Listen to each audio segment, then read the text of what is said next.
Ange, thank you very much for joining us in Newcastle, a day out from the match against the UAE. You must be delighted that there's 22 fit and firing charges to choose from for the match.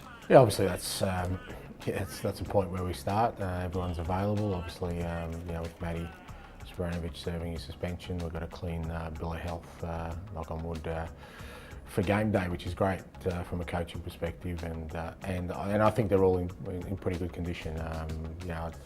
There's been obviously 3 or 4 who've carried an extra load, but even them, they're recovering pretty well. And I guess now that we're getting to the business end of the tournament, even if the players do have niggles, I'll probably be the last one to find out about it. So they've all put their hand up for selection, which is great.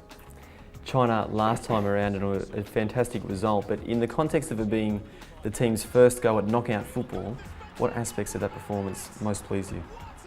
Oh, look, I guess just the way we stuck to our approach.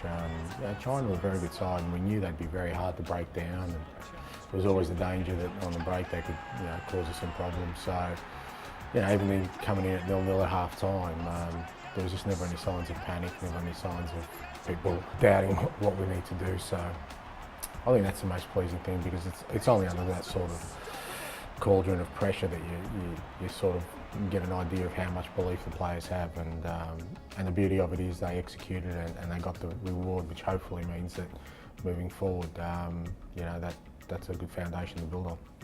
UAE next up here in Newcastle, and perhaps you played the surprise pack of the tournament in the last round, and a few were surprised that the UAE have made it this far, although you've been tracking them, of course, since we played them in October. So is it a surprise to you that the UAE have got to this point? No, and I think I was on record saying before the tournament that regardless of how people thought it would pan out, it was very unlikely that the 4 World Cup finalists would end up in the semi-final. And UAE was certainly one of the sides that I felt could certainly get deep into the tournament, because they're very stable. They've been together for a couple of years now, which is a little bit unusual for some of the countries in this region, and the players obviously have a great affinity with the coach. So they started the tournament really well, and again that's usually a good indicator they had a strong start, and they're worthy semi-finalists. Has it been difficult at all to keep a focus on this match, given the temptation, I guess, for a lot of people's minds to wander to Australia qualifying for the final? No, I mean, that's sort of been our mantra from day one. We kind of look at who the next opponent is and move from there, because, I remember after we lost to Korea, the whole talk was that, we now would have to play Japan in a semi-final. We never look beyond the next game, and the next game for us is UAE. They're going to be a great challenge, and it'll be a cracking game in front of a sellout crowd. And we'll start thinking about what happens beyond that when the final whistle goes. But since we hit Newcastle, all we've really focused on is the UAE.